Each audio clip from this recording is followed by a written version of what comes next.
மூளையில உற்பத்தியாகிற மின்சாரம் மூலமா தான் உடலோட எல்லா உறுப்புகளுக்கும் தேவையான தகவல் கடத்தப்படுது. இப்படி பாயும் மின்சாரத்தோட சமநிலை தவறும் போதுதான் வலிப்புக்கு ஏற்படுது. வலிப்பு வந்தவருக்கு சாவி கொத்து கொடுக்கறது, இரும்பு கொடுக்கறதெல்லாம் தேவையில்லைன்னு சொல்ற மருத்துவர்கள் தலையை காயப்படுத்திக்காம இருக்க தலையணை மாதிரி மென்மையான பொருளை வைக்க அறிவுறுத்துறாங்க. பாதிக்கப்பட்ட நோயாளிக்கு காற்றோட்டம் கிடைக்கிறத உறுதி செய்யணும். குறிப்பா வலிப்பு நோயாளிய மெதுவா ஒரு கழுத்து படுக்க வைக்க முயற்சி செய்யணும். இதுதான் ரெக்கவரி பொசிஷன்னு சொல்றாங்க. வலிப்பு முழுமையா நின்ன பிறகுதான் தண்ணியோ சாப்பாடோ கொடுக்கணும். சாதாரண வலிப்பு அதுவாகவே ஓரிரு நிமிடங்கள்ல நின்றுடும். அப்படின்னா கூட வலிப்பே வராத ஒருத்தருக்கு முதல் முறையா வலிப்பு வருதுன்னா அது ஆபத்தான விஷயம். திரும்ப திரும்ப வர வலிப்பு, 5-10 நிமிஷத்துக்கு நீண்டு கொண்டே போற வலிப்பு, இதெல்லாம் ஆபத்தான அறிகுறிகள். இப்படிப்பட்ட சமயத்துல உடனடியா ஆம்புலன்ஸ் அழைக்கிறது நல்லது. மருந்து மாத்திரைகளை முறையா எடுத்துக்கிறது மற்றும் மருத்துவரோட ஆலோசனைகளை ஒழுங்கா கடைபிடிச்சாலே 70% வலிப்பு நிகழ்வுகளை தவிர்க்கலாம்னு சொல்லப்படுது.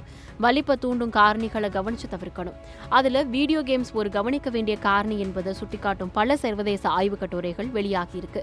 வீடியோ கேம்ஸ் வலிப்பை தூண்ட பல காரணங்கள் இருக்கிறதால தான் வலிப்பு நோயாளிகள் வீடியோ கேம்ஸை தவிர்க்க அறிவுறுத்துறாங்க. வலிப்பு நோயாளிகள் பலருக்கும் போட்டோ சென்சிட்டிவிட்டி இருக்கும்.